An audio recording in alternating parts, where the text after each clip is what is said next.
Ya pemirsa, kini kita ke informasi hot news yang pertama. Ada sejarah dunia terkait harga emas yang tembus di 4.400 per troy ounce. Ya pemirsa, kita lihat harga emas dan perak kompak mencatatkan rekor tertinggi baru di sepanjang sejarah. Aliran dana yang terus meningkat ke aset safe haven ini berhasil menjadi pendorong dua logam tersebut.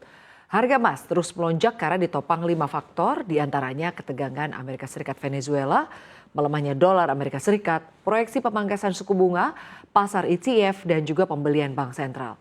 Presiden Amerika Serikat Donald Trump pekan lalu mengumumkan blokade terhadap semua kapal tanker minyak yang dikenai sanksi yang masuk dan keluar Venezuela. Dalam berita lain yang dianggap mendukung emas, Trump dapat menunjuk ketua The Fed baru pada awal Januari menggantikan Jerome Powell yang akan pensiun pada pertengahan 2026. Pasar mengamati dengan cermat di tengah ekspektasi bahwa ketua baru tersebut mungkin selaras dengan dorongan Trump untuk pemotongan suku bunga lebih lanjut. Pada perdagangan Senin 22 Desember, harga emas dunia naik 2,48% di level 4.445,39 US dollar per troy ounce dan penutupan perdagangan ini memecahkan rekor tertinggi sepanjang masa, sementara pada perdagangan intraday harga emas sempat menyentuh level 4.448,89 US dollar per troy ounce.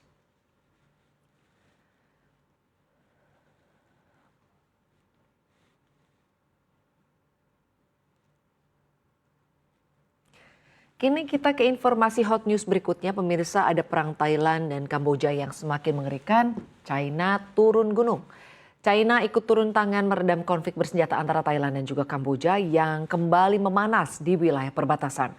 Utusan khusus Beijing untuk urusan Asia dan Xi Chun mengunjungi Phnom Penh pekan ini guna mendorong deeskalasi dan buka kembali jalur dialog kedua negara. Kementerian Luar Negeri Kamboja menyatakan Deng menegaskan komitmen China untuk berperan aktif dalam penyelesaian damai konflik tersebut. Langkah China ini dilakukan di tengah meningkatnya tekanan diplomatik regional dan internasional. Bentrokan terbaru telah menewaskan sedikitnya puluhan orang dan memaksa ratusan ribu warga mengungsi di kedua sisi perbatasan setelah gencatan senjata sebelumnya runtuh. Upaya Beijing berjalan beriringan dengan langkah ASEAN. Para Menteri Luar Negeri Asia Tenggara menggelar pertemuan darurat di Kuala Lumpur pada hari Senin. Hal ini untuk mendesak kedua negara menghentikan pertempuran. Malaysia juga selaku ketua ASEAN berharap forum tersebut mampu membuka jalan menuju gencatan senjata yang lebih langgeng.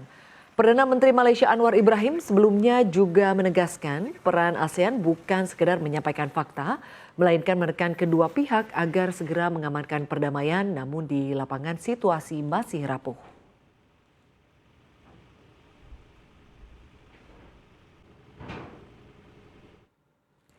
Kita ke informasi berikutnya pemirsa, ada ketegangan diplomatik antara Amerika Serikat dan Denmark. Ya, Amerika Serikat dan juga Denmark ketegangannya memuncak setelah Presiden Donald Trump resmi menunjuk Gubernur Louisiana Jeff Landry sebagai utusan khusus Amerika Serikat untuk Greenland. Penunjukan ini memicu kemarahan Denmark dan wilayah otonominya tersebut, mengingat misi utamanya adalah membawa Greenland masuk ke dalam kedaulatan Amerika Serikat. Perdana Menteri Denmark, Mette Frederiksen, dan juga Perdana Menteri Greenland, Jens Frederik Nielsen, mengeluarkan pernyataan bersama yang tegas menolak ambisi tersebut. Mereka menekankan bahwa kedaulatan negara adalah prinsip hukum internasional yang tidak bisa ditawar. Greenland, pulau raksasa yang kaya akan sumber daya mineral di wilayah Arktik, telah lama menjadi incaran Trump. Ia berulang kali menyatakan bahwa Amerika Serikat perlu mengakuisisi Greenland demi alasan keamanan nasional, bahkan menolak untuk mengesampingkan penggunaan kekuatan militer.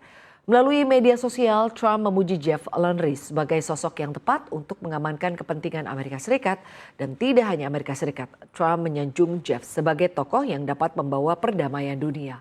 Landry pun menyambut tugas tersebut dengan antusias. Mantan Jaksa Agung Louisiana ini menyebutnya sebagai sebuah kehormatan untuk membantu Trump menjadikan Greenland sebagai bagian dari Amerika Serikat.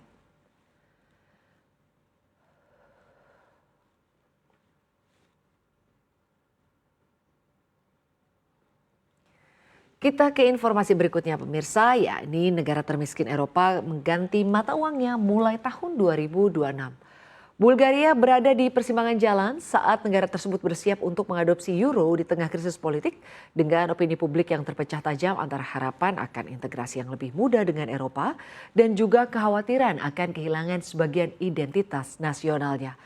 Warga Bulgaria masih berbelanja dengan harga yang ditampilkan dalam mata uang Leu Bulgaria dan euro menjelang adopsi euro pada Bulgaria di 1 Januari 2026 di Sofia, Bulgaria. Pada awal pekan ini di jalan-jalan dan juga toko-toko di Sofia, transisi tersebut sudah terlihat harga barang-barang kebutuhan sehari-hari mulai dari buah-buahan di supermarket hingga botol anggur ditampilkan dalam Leu Bulgaria dan juga euro. Bagi sebagian orang, perubahan ini mewakili kemudahan dan kemajuan seperti Veselina Apostolvia, seorang pensiunan dari Sofia, yang mengatakan bahwa ia senang euro dapat digunakan di seluruh Uni Eropa.